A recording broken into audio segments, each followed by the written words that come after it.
I'm sure you've heard of Alexis Ness, the greatest femboy of tomorrow, the great blazer of today, the one who stands at the pinnacle of femboys. That same Alexis Ness just got a rework and become one of the greatest passers to ever do it. So today, I'm going to be covering other lumps of talent who deserve a rework. Let's get started. The first person on our list is Hiyori.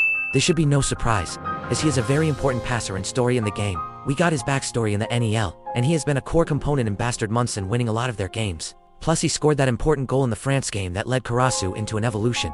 With this being said, I can confidently say Hiyori needs a rework. Give him an auto-tracking pass like Sai and a dribble move and we will be good. Now, compared to Ness, I will say Hiyori is probably still an EL level in terms of skill. I will explain the ranking system later. Next up, another femboy and love passer by the fanbase. Corona. OG players will remember Corona on release being overpowered as hell. He had a full field 1-2 pass, and there was a glitch that occurred when you got the ball back that made the cooldown reset. He has since been nerfed heavily, but is still decent in the game, and of course was Asagi's main femboy passer until Hiyori came, so he is very important to Asagi's evolution.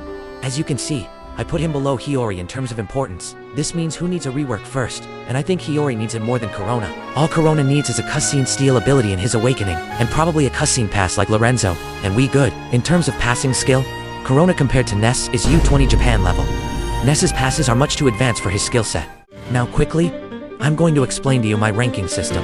First, we have the current point in the manga as the highest level, then we have the NEL. Next is the U20 Japan game. After that, it's the second selection, and finally the first selection is the lowest point.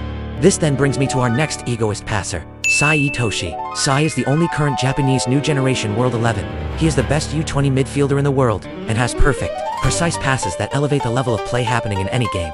Sai was always good in the game, even in the early days as a mythic, but I did say good just now. Sai has been reworked to where his old dribble ability is gone and locked away in his awakening. His perfect pass is no longer full field, and his creative dribble covers no ground. He desperately needs a rework. Of course, however, we know that compared to Ness, Sai is pretty much at the level of the blue lockers in the current state in the manga, and you could even argue higher than that, especially in terms of passing skill. This then brings me to our final passer egoist. This is a special case, but it works. I'm talking about Kiora.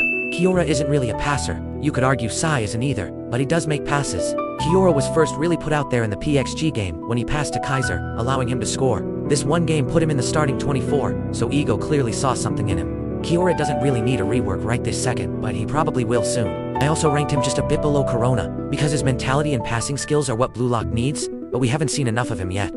Compared to Ness, this man Kiora might as well be first selection level, but in reality, he is probably second selection level in terms of passing skill. That was my list on who's better than Ness, in-game and in Blue Lock. And on who needs a rework next. Let me know your thoughts, sub, and enjoy.